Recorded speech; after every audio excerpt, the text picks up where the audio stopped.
आज हम महादेव और भस्मासुर की कथा सुनेंगे। तो अपनी आंखें बंद कीजिए, मन अपने आप शांत हो जाएगा। हिमालय की गोद में बसे कैलाश पर्वत पर गहरी शांति पसरी हुई थी। चारों ओर बर्फ की चादर, मंद मंद बहती वायु और उस निस्तब्धता के बीच विराजमान थे महादेव। उनकी आंखें बंद थीं, शरीर पर भस्म, जटाओं में गंगा और मुख पर अलौकिक शांति। ऐसा लगता था जैसे समय भी वहां ठहर गया हो। उसी समय पृथ्वी लोक पर एक राक्षस था, भस्मासुर। उसने घोर तपस्या करके महादेव को प्रसन्न कर लिया था। वर्षों तक वह एक ही स्थान पर खड़ा रहा, न भोजन न जल, सिर्फ ओम नमः शिवाय का जाप।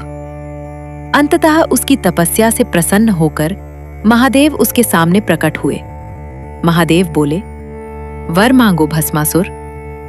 भस्मासुर ने आंखें खोली। उसके चेहरे पर एक अजीब सी चमक थी, भक्ति नहीं बल्कि महत्वाकांक्षा की।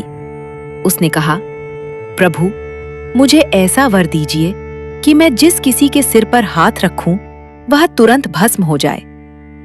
क्षण भर के लिए वातावरण शांत हो गया। देवताओं को यह वर खतरनाक लगा, लेकिन महादेव, वे तो भोलेनाथ हैं। भक्त की भावना को देखकर वे सब कुछ दे देते हैं। महादेव ने बिना किसी संदेह के कहा, तथास्तु। जैसे ही वरदान मिला, भस्मासुर की आंखों में कुटिलता आ गई। उसने सोचा, अब मैं सबसे शक्तिशाली हूं, यहां तक कि शिव से भी। और अचानक वह हंसते हुए बोला, प्रभु, जरा इस वरदान की परीक्षा कर लूं। महादेव समझ गए कुछ गलत होने वाला है। भस्मासुर धीरे धीरे उनकी ओर बढ़ने लगा, हाथ उठाए हुए। महादेव तुरंत वहां से हट गए। पहली बार सृष्टि के रक्षक को अपने ही दिए वरदान से बचने के लिए भागना पड़ा। पहाड़ों से, नदियों से, आकाश से महादेव तेजी से आगे बढ़ते गए और पीछे पीछे भस्मासुर। यह केवल एक दौड़ नहीं थी, यह अहंकार और सरलता के बीच संघर्ष था। देवता चिंतित हो गए। तब विष्णु भगवान आगे आए। उन्होंने एक योजना बनाई।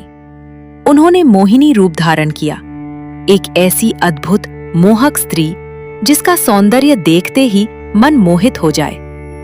भस्मासुर अचानक रुक गया।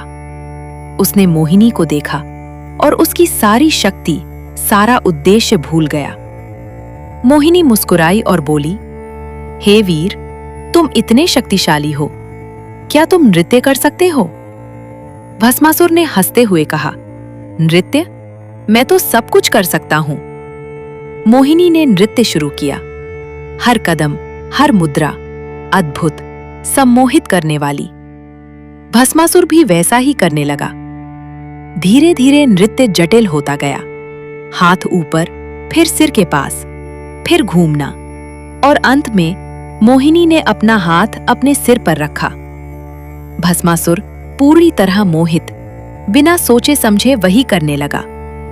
जैसे ही उसका हाथ उसके अपने सिर को छुआ, अगले ही पल वह भस्म हो गया। चारों ओर राख फैल गई और उसी राख में उसका अहंकार भी समाप्त हो गया।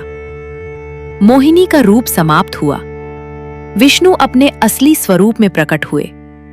महादेव वापस प्रकट हुए। उनके चेहरे पर वही शांति थी, जैसे कुछ हुआ ही न हो। वे धीरे से बोले, शक्ति का अहंकार स्वयं का विनाश होता है। कैलाश पर फिर से